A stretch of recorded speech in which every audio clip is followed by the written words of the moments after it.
लालिमा को देखा है, एक अलग सी ऊर्जा वो आपके अंदर भर देती है। उसकी जो लालिमा होती है या उसकी जो गर्मी होती है वो आपको हमेशा तरोताजा रखती है और बहुत जरूरत होती है हमें ऐसी एनर्जी की अपने लाइफ में। और वही एनर्जी रेडिएट करता है एक यूथ जो अपने फील्ड में एक्सेल करता है, वो यूथ जो एक पर्टिकुलर करियर को सेलेक्ट करता है और उसमें अपना 100% देता है, क्योंकि अपना 100 देना किसी भी फील्ड में बहुत इंपॉर्टेंट होता है। एंड आज हम लोग बहुत लकी है कि हमारे साथ ऐसे दो यूथ हैं जो अपने अपने फील्ड में काफी आगे बढ़ रहे हैं और काफी अच्छा कर रहे हैं, और हम आपको मिलवाना चाहेंगे इनसे। अपूर्व, बहुत बहुत स्वागत है आपका। अपूर्व हमारे टॉपर स्टूडेंट हैं, इन्होंने कॉम्पिटिटिव एग्जाम में टॉप किया है। और हमारे साथ हैं सिमरन शुक्ला जो कम्प्लीटली अलग फील्ड से हैं, जो म्यूजिक फील्ड से हैं, और आज ये भी हमारे साथ है। तो आज हम आपको इन दोनों से मिलाएंगे, इन दोनों से बात करवाएंगे और इन दो अलग अलग फील्ड्स के बारे में कुछ समझेंगे और कुछ जानेंगे। तो सबसे पहले सिमरन, मैं आपसे बात करना चाहूंगी। सिमरन, आप एक गजल गायिका हैं और एक गजल, वैसे भी म्यूजिक फील्ड में अभी भी बहुत स्ट्रगल है, हमारे स्टेट में तो अभी भी काफी स्ट्रगल है। क्लासिकल सिंगिंग में अभी भी स्ट्रगल है और उसमें भी आपने एक और डिफरेंट जॉनर चुन लिया, वो है गजल। तो गजल गायकी और ये सब में एक थोड़ा अनकंफर्टेबल एनवायरनमेंट अभी भी मिलता है हमें यहाँ पे, तो उसको आप एक गाने के थ्रू कैसे एक्सप्लेन करना चाहेंगे? एक गाने के थ्रू, चलिए मैं आपको एक गजल है जी, वो मैं बताती हूँ। बेनाम सा दर्द। जी। बेनाम सा ये दर्द ठहर क्यों नहीं जाता, बेनाम सा ये दर्द ठहर क्यों नहीं जाता, सब कुछ तो है क्या ढूंढती रहती है निगाहें, सब कुछ तो है क्या ढूंढती रहती है निगाहें, क्या बात है मैं वक्त पे घर क्यों नहीं जाता, बेनाम सा ये दर्द ठहर क्यों नहीं जाता। बहुत ही खूबसूरत, और ये एक किसी भी कलाकार को बहुत अच्छे से एक्सप्लेन कर सकता है जो कि एक ऐसे फील्ड में अपना करियर बनाने का सोच रहे हैं जहाँ पे ऑलरेडी बहुत स्ट्रगल है, और एक बेनाम सा दर्द है जो वो चाहते हैं कि जल्दी गुजरे, स्ट्रगल का फेज पीछे छूटे और उनको एक सक्सेसफुल करियर मिले, करियर अपॉर्चुनिटी मिले। तो काफी डिफरेंट फील्ड है। इसमें आने का आपने कैसे सोचा?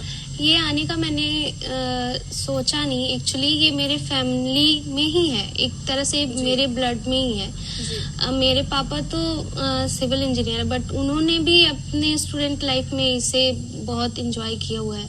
मेरी जो यंगर सिस्टर है उन्होंने भी इसमें आने की कोशिश की, लेकिन वो आ नहीं सकी। मैं काफी छोटी थी, 7-8 साल की होगी, तभी से मैंने इस फील्ड को चुन लिया। मैं वहाँ, वो लोग प्रैक्टिस करती थी, मैं भी वहाँ बैठती थी, गुनगुनाती थी, लेकिन जो भी गुरुजी आते थे उन्होंने बोला कि ये बेस्ट कर सकती है इस फील्ड में, सो मैंने इसको अपनी लाइफ में। जी। तो ब्लड लाइन की बात हो रही थी भाई, मतलब घर में सब कर रहे हैं तो इन्होंने भी कर लिया, अच्छी बात है। अपूर्व, आपके साथ भी कुछ ऐसा ही है क्या? आपने इस करियर को कैसे चुना? हाँ, एक्चुअली 2-3 रीजंस हैं। जैसे कि सबसे पहले तो जैसा सिमरन ने कहा कि मेरे भी ब्लड लाइन में जैसे डॉक्टर्स ही थे जी, तो फैमिली में इतने सारे डॉक्टर्स थे तो कहीं ना कहीं इंक्लिनेशन हो गया उस फील्ड की तरफ जी। एंड साइंस में तो वैसे इंटरेस्ट था तो इसी फील्ड में आगे बढ़ा। एंड दूसरी बात जो मुझे लगती थी कि ये जो फील्ड है मेडिकल फील्ड, इसमें बहुत ज्यादा स्कोप भी है और बहुत ज्यादा स्कार्सिटी भी है जी। क्योंकि जैसे हम बात करते हैं यूनिवर्स की बात करते हैं, हम एस्ट्रोफिजिक्स की बात करते हैं, तो हम billions of light years away वाली चीजों की बात करते हैं जी।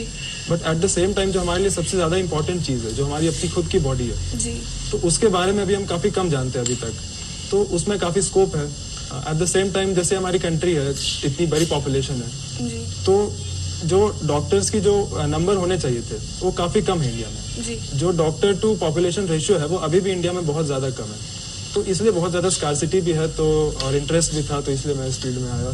तो आई एम रियली हैप्पी आपसे बात करके, because this is the kind of youth we need in our country, जिनको ये भी पता है कि वहाँ पे स्कोप भी है, पर इनका दूसरा इंपॉर्टेंट रीजन ये भी था कि वहाँ पे स्कार्सिटी भी है। ये चाहते तो साइंस की फील्ड में इन्हें इंटरेस्ट था, ये कहीं भी जा सकते थे, पर एक रिस्पॉन्सिबल यूथ के होने के नाते इन्होंने ऐसा फील्ड चुना, एंड आई एम ग्लैड कि आपने चुना। और रिस्पॉन्सिबिलिटी लेना इज वेरी इंपॉर्टेंट, और आप हमेशा से ये करना चाहते थे। हाँ, मतलब स्टार्टिंग से फैमिली में जैसे नाना नानी भी डॉक्टर हैं, और अच्छा। फैमिली में और भी लोग डॉक्टर हैं बहुत, जी, तो कहीं ना कहीं इंक्लिनेशन हो गया था इस तरफ स्टार्टिंग से ही। तो हाँ, स्टार्टिंग से यही एम था मेरा। स्टार्टिंग से यही एम था आपका। बढ़िया। और आपने टॉप किया है, तो क्या स्ट्रैटेजीज थी आपकी? एक्चुअली मतलब बेसिकली बात करें तो किसी भी कॉम्पिटिटिव एग्जाम में, चाहे वो जी। इंजीनियरिंग हो, मेडिकल हो, या फिर जी। यूपीएससी क्यों ना हो, तो कुछ चीजें जो मैंने नोटिस करी कि स्टार्टिंग से अगर आपके फंडामेंटल स्ट्रांग है ना, जी, तो आप किसी भी एग्जाम में सक्सीड कर सकते हो। तो ये सबसे ज्यादा इंपॉर्टेंट होता है कि आप स्टार्टिंग से अपने फंडामेंटल स्ट्रांग रखो, एंड बहुत ज्यादा कुछ इधर उधर की चीजें करने की जरूरत होती नहीं है। अगर आप जो एक बेसिक पाथ है, अगर आप फोकस करके उसे अच्छे से कंप्लीट कर लेते हो डिसिप्लिन के साथ, जी, तो काफी ज्यादा सिंपल हो जाता है, फिर उसमें बहुत ज्यादा और कोई कॉम्प्लिकेशंस नहीं आएंगे। जी। सो बैक टू यू सिमरन,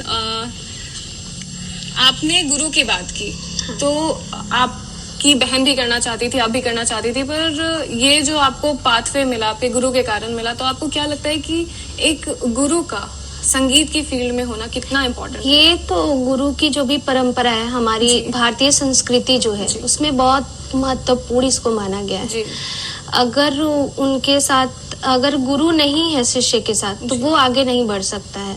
जी। हमारे मतलब जीवन में किसी भी, आप ये नहीं है कि आप इसी में, ये मैं संगीत की शिक्षा ले रही हूँ उसी में, अदर कोई भी सब्जेक्ट हो, उसमें एक गुरु का शिष्य के साथ कॉम्बिनेशन होना बहुत जरूरी है। अगर वो उनके साथ हैं तो वो लाइफ में बहुत आगे जा सकते हैं। तो एक हाथ आपके सर पे बेसिकली होना इज हाँ, वेरी इंपॉर्टेंट, हाँ, जो हाँ। आपको गाइड कर सके कि आपको कहाँ जाना है, कहाँ कैसे जाना जाना है। है। और जब बेसिकली वही होता है कि गुरु भी आपको डिसिप्लिन सिखाते हैं, और गुरु भी आपको कंसिस्टेंट रखते हैं अपनी फील्ड की तरफ। तो आप तो गायिका हैं, आपसे बिना गाना सुने तो मतलब एक और अगर आप कुछ पेश करना चाहें तो। ये भी गजल ही है। जी। जैसे प्यासे का हक है पानी पर, जैसे प्यासे का हक है पानी पर, मौत का हक है जिंदगानी पर, जैसे प्यासे का हक है पानी पर, एक ठहरा हुआ समंदर हो, एक ठहरा, एक ठहरा, एक ठहरा हुआ समंदर हो, मैं भी चलना सिखा दूं पानी पर, जैसे प्यासे का हक है पानी पर। बहुत ही बढ़िया सिमरन। Thank you. तो जैसे पानी पे हक है प्यासे का, और एक अच्छे फ्यूचर पे हक है अच्छे और इंटेलिजेंट स्मार्ट यूथ का, तो अपूर्व, आप जब बात हम लोग करते हैं पढ़ाई के, इस तरीके के टफ स्टडीज की, बहुत बच्चे होते हैं जिनको पता होता है क्या करना है क्या नहीं करना है, पर जब वो उस फील्ड में जाते हैं वो कंसिस्टेंसी नहीं मेंटेन कर पाते हैं, तो उसके लिए आप क्या कहना चाहेंगे? मतलब वो तब होता है ना कि जब आपके पास एक बिगर पिक्चर दिमाग में ना हो। जी, तो अगर आपके पास एक बिगर पिक्चर दिमाग में है कि मुझे ये अचीव करना है, अगर आपका एम सिर्फ ये नहीं था कि मुझे एग्जाम में सक्सीड करना जी। है, तो कहीं ना कहीं आप उसमें कंसिस्टेंटली उस फील्ड में आप अच्छा कर पाओगे। तो ये बिगर पिक्चर और एक बिगर ड्रीम होना बहुत जरूरी है अगर आपको कंसिस्टेंटली उस फील्ड में अच्छा करना है, परफॉर्म करना है। और आपके क्या थॉट्स है कि क्या चीज है, अगर कोई बच्चा ये करना भी चाहता है, कोई यूथ किसी फील्ड में एक्सेल करना चाहता है और एक बिगर पिक्चर है फिर भी वो नहीं कर पा रहा है, क्या आपको लगता है कि क्या वो चीज है जो लैक कर रही होती है उस टाइम उसके दिमाग में या उसके लाइफ में या मोटिवेशन में? कई बार काफी चीजें, कुछ फैक्टर्स बहुत जरूरी होते हैं कहीं पर भी किसी फील्ड में अच्छा करने के लिए। मेरे अकॉर्डिंग जैसे डिसिप्लिन या फिर प्रॉपर गाइडेंस, तो इन दोनों के बिना किसी भी फील्ड में अच्छा करना मेरे हिसाब से पॉसिबल नहीं है। जैसे सिमरन ने कहा, फिर वही कि टीचर, गुरु का होना बहुत जी। इंपॉर्टेंट है। उसी से आपको किसी फील्ड में अच्छी गाइडेंस मिल सकती है, आपको उसमें क्या अचीव कर सकते हो आप, क्या स्कोप है, ये सारी चीजें पता चलती हैं। जी तो टीचर का रोल डिसिप्लिन में भी और गाइडेंस में भी, तो ये मैं भी एम्फसाइज करना चाहूंगा कि टीचर का रोल बहुत इंपॉर्टेंट होता है किसी भी फील्ड में। ओके, टीचर का रोल और आई गेस आपका family environment background everything matters I guess. हाँ, फैमिली एनवायरनमेंट, अगर फैमिली में उस बैकग्राउंड के, उस प्रोफेशन के लोग हों जी तो थोड़ा सा एक इंक्लिनेशन और ओरिएंटेशन मिल जाता है फ्यूचर में उस फील्ड में क्या स्कोप है एंड क्या उसमें अचीव करने के लिए बहुत कुछ है। और फैमिली सपोर्ट भी आई गेस बहुत इंपॉर्टेंट होता है, इवन इफ आप सेम करियर पाथ नहीं लेते हैं तो। एग्जैक्टली हाँ, क्योंकि जो स्पेसिफिक गाइडेंस एग्जाम्स जी। वगैरह की वो तो ठीक है, टीचर से भी मिल जाएंगी, जी बट जो फर्स्ट टीचर्स आप एनकाउंटर करते हैं वो तो घर में ही करते हैं। तो इनिशियली क्या अचीव करना है एंड उस अचीव करने से आपको क्या क्या फायदे होंगे, जी क्यों अचीव करना इम्पोर्टेंट है, क्यों सर्व करना इम्पोर्टेंट है सोसाइटी को, तो ये सारी चीजें तो घर से ही पता चलती हैं। और जो स्टार्टिंग इंक्लिनेशन डेवलप होता है वो तो उसमें पेरेंट्स का ही रोल रहता है सबसे बड़ा। तो एक और बहुत अच्छा टेक अवे हमें मिला है अपूर्व से कि जो फैमिली होती है वही हमें बताती है कि हमें सर्व कैसे करना। और इट्स नॉट इम्पॉर्टेंट कि आप बहुत बड़े बड़े काम करके कंट्री को सर्व करें या सोसाइटी को सर्व करें। These are the small things जो आप कर करके बहुत बड़ा चेंज ला सकते हैं, एक बड़े फिगर में चेंज ला सकते हैं। तो अपूर्व, पढ़ाई के वक्त स्ट्रेस भी होता होगा? हाँ, काफी बार हो जाता है वो तो कैसे हैंडल करते हैं, कैसे मैनेज करते हैं? क्योंकि स्ट्रेस मैनेजमेंट जो स्टूडेंट नहीं कर पाते हैं फिर वो हताश होकर फिर दे छोड़ देते हैं उन चीजों को। मतलब स्टार्टिंग से, जैसे आप जब स्कूल में होते हो जी। तो अगर आपने कोई हॉबी डेवलप कर लिया तो वो एक तरह का रिक्रिएशन आपके लिए हो जाता जी। है। जैसे मैं काफी बैडमिंटन खेलना पसंद करता था, जी तो जब भी मौका मिलता है मैं हर दिन कम से कम 1 घंटे तो खेलता ही हूँ, चाहे वो बचपन में हो चाहे एग्जाम्स के पहले भी हो। जी तो वो खेलना बहुत इंपॉर्टेंट होता है क्योंकि थोड़ा सा माइंड फ्रेश हो जाता है, फिर आपका थोड़ा सा मतलब जब आप स्टडी मोड में रहते हो तो थोड़ा सा आपके दिमाग को भी ब्रेक मिल जाता है। जी तो ये कोई एक हॉबी या कोई रिक्रिएशनल एक्टिविटी, स्पोर्ट्स हो, रीडिंग हो सकती है, लाइट रीडिंग हो सकती है, जी। तो ऐसी चीजें कुछ साथ में हो ना तो फिर स्ट्रेस नहीं आता है, फिर आपके पास एक जरिया है जिससे कि आप मतलब स्ट्रेस को रिलीज कर सकते हो। जी। म्यूजिक का भी एक बहुत इंपॉर्टेंट रोल होता है एंड ऐसे ही 2 अलग अलग लोग हमारे साथ आज मौजूद हैं जो जिनको अगर स्ट्रेस हो तो ऐसे लोग स्ट्रेस रिलीव करने के काम आते हैं। तो हमने आपसे गजल सुना 2 तरीके का, एक थोड़ा टोन चेंज करते हैं क्योंकि म्यूजिक के भी बहुत सारे जॉनर होते हैं। हाँ। तो हम चाहेंगे कि आप थोड़ा जॉनर बदलें, थोड़ा रोमांटिक गाना हम सुनना चाहेंगे, गजल सॉरी। गजल नहीं, आप जी। रोमांटिक सुनना चाहेंगे? ठीक है। आज जाने की जिद ना करो, यूं ही पहलू में बैठे रहो, यूं ही पहलू में बैठे रहो। आज जाने की जिद ना करो, आए मर जाएंगे हम तो लुट जाएंगे, आए मर जाएंगे हम तो लुट जाएंगे। ऐसी बातें किया ना करो, आज जाने की जिद ना करो, यूं ही पहलू में बैठे रहो, यूं ही पहलू में बैठे रहो। आज जाने की जिद ना करो। कितना मासूम रंगीन है ये सामा, हुस्न और आज़ के आज़ में राज है। कल को किसकी खबर जाने जाओ, बात इतनी मेरी मान लो, आज जाने की जिद ना करो, यूं ही पहलू में बैठे रहो, यूं ही पहलू में बैठे रहो। जाने की जिद ना करो। बहुत ही बढ़िया सिमरन, अगर आप इस तरीके से हमें गजल सुनाते रहेंगे तो हम आपको आज सच में नहीं जाने देंगे और आपसे बैठ के बस गजल पे गजल सुनते रहेंगे। बस कॉल करें या वेबसाइट पर लॉगिन करें या फिर मोबाइल ऐप डाउनलोड करें और पीएसबी डोर स्टेप बैंकिंग द्वारा सरकारी बैंक आएंगे आपके द्वार।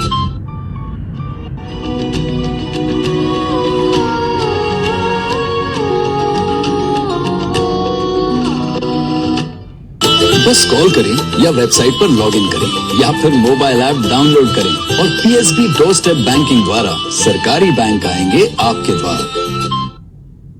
अब काफी डिफरेंट फील है सिमरन, तो आपको इसका स्कोप कैसा लगता है यहाँ पे? यहाँ पे तो स्कोप इसका बहुत कम है जी। ये शास्त्रीय संगीत, उपशास्त्रीय या गजल, जी। अभी की जो यूथ है वो उन्हें फ्यूजन ये सब जी। ज्यादा, हाँ, तो आजकल जो हम फ्यूजन सुनते हैं वो भी शास्त्रीय संगीत ही है, लेकिन जी। उसमें जो वेस्टर्न म्यूजिक मिला देते हैं तो जी। वो फ्यूजन हो जाता है। जी। उसको आज की यूथ ज्यादा पसंद कर जी। रही है। तो आपको मतलब आप क्या चाहती हैं? आप इस फील्ड को रिवाइव करना हाँ, चाहेंगी मैं यहाँ पे? चाहूंगी कि इसको भी मतलब आज की भी जो जनरेशन है इसमें भी वो इन्वॉल्व हो। जी। इसको भी आगे मैं चाहूंगी कि ये परंपरा जो है हमारी शास्त्रीय संगीत, इसको आगे बढ़ाई जाए। वो अगर फ्यूजन में भी है तो जी। उसे फ्यूजन ही करके, लेकिन इसकी शिक्षा लोग मतलब जो भी हैं, जो भी शास्त्रीय संगीत या संगीत से जुड़ना चाहते हैं जी। इसकी जानकारी वो ले। जी। और मैं चाहूंगी कि ये जो भी हमारी शास्त्रीय संगीत है वो बढ़े। आजकल कोई ये शास्त्रीय संगीत सुनता नहीं क्योंकि उनको वैसे गुरु भी मिल नहीं रहे हैं। तो ये होना चाहिए, वो फ्यूजन हो या जो भी हो, लेकिन इसमें शास्त्रीय संगीत वो बढ़नी चाहिए, लोग जी। इसकी शिक्षा लें। जी, तो मतलब चेंजेस के साथ ही सही पर अपने हाँ, रूट्स को अपने पकड़ के roots का, हाँ, जी बिल्कुल। तो आपको जिस तरीके से वो पसंद है, पर जब तक आपको उसका एसेंस नहीं पता होगा आप उसको फ्यूज भी नहीं कर पाएंगे। तो कहने का मतलब ये है कि क्लासिकल नॉलेज को छोड़े नहीं, क्योंकि वो जो हमारी परंपरा है, जो जी। संगीत है जी। उसमें शास्त्रीय संगीत होना बहुत जरूरी है। अगर स्टार्टिंग तो हम शास्त्रीय संगीत से ही करते जी। हैं, वो या फिल्मी गाएं, गजल गाएं, भजन गाएं, लोकगीत गाएं, लेकिन स्टार्ट तो हम शास्त्रीय संगीत से ही करते जी। हैं। बस कुछ टाइम के बाद उसे छोड़ के हम दूसरी फील्ड में चले जाते हैं। तो आपको जितना भी जॉनर बदलना है बदलते रहिए, पर लेकिन बेसिक अपनी, फंडामेंटल हाँ, वो तो शास्त्रीय संगीत ही है, तो उसको सीखना बहुत जरूरी है। और जो टाइम है, जो साधना है, वो कितनी जरूरी है इस चीज में, क्योंकि बच्चे कुछ लोग होते हैं जो गाते बहुत अच्छा है, जिनका गला बहुत सुरीला होता है, पर बहुत अनकंसिस्टेंट होते हैं इस फील्ड को लेके। ये साधना, ये जो रियाज होता है जी। जिसे आप अभी कहा ना आपने, साधना, जी। तो वो रियाज होता है। संगीत में इसकी बहुत इम्पोर्टेंस है। रियाज तो अगर ये रियाज पे ही डिपेंड करता है। जैसे आपने कहा ना कि गाते बहुत अच्छा है, जी। लेकिन वो उनके अंदर वो चीज नहीं आती है, वो फील नहीं होता है। वो गाएंगे, गाना तो गा काफी लेंगे, इनकंसिस्टेंट होते हैं वो। तो वो चीज नहीं आए, जब तक वो रियाज नहीं करेंगे वो उसमें नहीं आ पाएगा। तो रियाज तो बहुत इम्पोर्टेंट है। अब उसके लिए भी आपने पहले भी पूछा कि गुरु और शिष्य, तो यहाँ पे उनका बहुत मैटर करता जी। है। अगर वो गुरु अच्छे मिलते हैं, उन्हें अच्छी रियाज कराते हैं, जी। तो वो उनका पाथ बहुत सही जाएगा। जी। हाँ, तो इसमें रियाज का बहुत इम्पोर्टेंस है। हम सुबह में रियाज करते हैं, किसी भी टाइम अगर आप एक रियाज का भी इसमें हमारे संगीत में जी। बहुत इम्पोर्टेंस है कि आप सुबह में रियाज करते हैं, शाम को रियाज करते जी। हैं, अलग अलग राग के साथ। तो एक होता है उसका स्वर आता है, उसकी एक क्या बताऊँ, जो हमारे अलंकार आते हैं, जी। तो वो समय के हिसाब से, वो जैसे सुबह की अलग हुई, शाम, तो ये अगर हम रियाज करते रहेंगे तभी जी। हमारी जो साधना की बात हुई, तो वो करना बहुत जरूरी है। तो बेसिकली बात यही है कि आपको कंसिस्टेंट रहना है और डिसिप्लिन रहना है। तो वो पढ़ाई की फील्ड हो या फिर म्यूजिक का फील्ड हो या कोई भी फील्ड हो जहाँ पे आपको एक्सेल करना है या जहाँ पे आपको आगे बढ़ना है, आपको कंसिस्टेंट रहना पड़ेगा। और तो आप पढ़ाई में रिवाइज करें, उसको बार बार रिपीट करें, पढ़ते रहें, और म्यूजिक के फील्ड में साधना करें या रियाज करें, बहुत जरूरी है। क्योंकि सिर्फ ये सोच लेने से कि मैंने कर लिया, अब मुझे इसको दोबारा करने की जरूरत नहीं है, या मैंने पढ़ लिया अब तो मतलब अब मेरे दिमाग में रह जाएगा, मैं बहुत इंटेलिजेंट हूँ, इस तरीके से जब आप चीजों को देखने लगेंगे तो आप कितने भी स्मार्ट हो, थोड़ी आपको दिक्कत होगी आगे जाके, तो कंसिस्टेंट होना इज वेरी इंपॉर्टेंट। अपूर्व, बहुत सारे स्टूडेंट हैं, देख रहे हैं आपको, आपसे बहुत लोग आपको जानते हैं ऑलरेडी, आपसे इंस्पिरेशन लेते हैं, तो वैसे स्टूडेंट को आप क्या कहना चाहेंगे जो लोग, जैसे आपने कहा ना कि एक बिगर पिक्चर होना चाहिए माइंड में, कुछ बच्चे होंगे जो करना चाहते हैं, उन्हें आइडिया ही नहीं है किसी भी चीज का, ना उनके घर में उन्हें वो एनवायरमेंट मिल पाता है, ना उनके पास क्या कहूँ मैं, रीच नहीं है उस तरीके की, ठीक है, तो वैसे स्टूडेंट बहुत सारी चीजों को लैक कर जाते हैं, और फिर आपके जैसे यूथ है जो उनके लिए इंस्पिरेशन बनते हैं, तो इस पोजीशन पे होके आप उनको किस तरीके से इंस्पायर करना चाहेंगे, आप उनको क्या बोलना चाहेंगे? मैं यही मैसेज देना चाहूंगा कि मे भी हो सकता है आपके पास उतनी फैसिलिटीज नहीं हो कि आपको प्रॉपर गाइडेंस मिले या फिर आपको प्रॉपर रिसोर्सेज मिले, जी, बट अगर आप डिटरमिन्ड हैं जी, और अगर आप मोटिवेटेड हैं और डिसिप्लिन्ड हैं, जी, तो आप किसी भी एग्जाम को या फिर किसी भी फील्ड में, नॉट ओनली एग्जाम, जैसे आप बता रही थी, आपकी कंसिस्टेंसी होनी चाहिए, रिवीजन होना चाहिए, प्रैक्टिस होनी चाहिए, तो ये सारी चीजें जो है ये खुद की इंडिविजुअल की क्वालिटीज होती हैं, जी, जो अगर आप अपने आप में डेवलप कर लेते हो, तो चाहे वो सिंगिंग हो, चाहे वो स्पोर्ट्स हो, स्टडीज हो, आप कहीं पर भी किसी भी फील्ड में अच्छा कर सकते हो। जी, तो ये जो कुछ क्वालिटीज हैं, अगर आपके पास सारे रिसोर्सेज नहीं है, मे बी आप उतने ज्यादा इंटेलिजेंट नहीं हो जितने आपके सराउंडिंग में लोग हो, बट ये जो क्वालिटीज हैं जो आप खुद में डेवलप कर सकते हो, कुछ क्वालिटीज इंट्रिंसिक होती हैं, कुछ में होती हैं, कुछ लोगों में नहीं होती हैं, जी, बट ये सारी क्वालिटीज जो है ना, डिसिप्लिन हो गया, प्रैक्टिस करना, ये सारी चीजें जो है आप खुद में इनकलकेट कर सकते हो। जी, तो इन क्वालिटीज को अपने अंदर इनकलकेट करने का ट्राई करें तो डेफिनेटली सक्सीड कर सकते हैं किसी भी फील्ड में। जी। तो आप क्या कहना चाहेंगे हमारे जो भी यूथ देख रहे हो, या फिर कुछ लोग होंगे जिनको इंटरेस्ट नहीं होगा, पर कभी कभी होता है कि चीजों को देख के उनमें ऑटोमेटिकली इंटरेस्ट डेवलप कर जाता है, तो हो सकता है ऐसे बहुत से लोग देख रहे होंगे जिन्होंने सोचा ना हो कि वो करेंगे, और ऐसे होंगे बहुत सारे लोग जो करना चाहते हैं, उन लोगों को आप कैसे इंस्पायर करना चाहेंगे?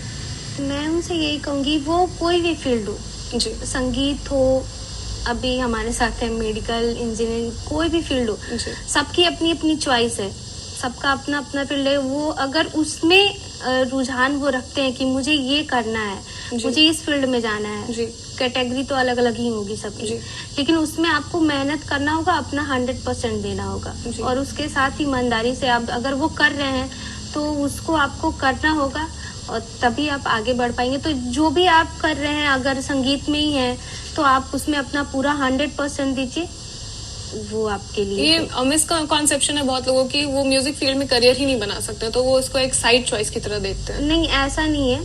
अभी तो पहले म्यूजिक को लोग नहीं ये रखते थे कि हाँ इसमें कोई करियर है हमारा, लेकिन अभी तो आज इस समय देखते हैं कि हर जगह अभी रियलिटी शोज भी होने लगी है, पहले ये सब नहीं होता था, अभी रियलिटी शो हो रही है, हर जगह आप जाएंगे तो इसकी भी पढ़ाई अच्छी हो रही है।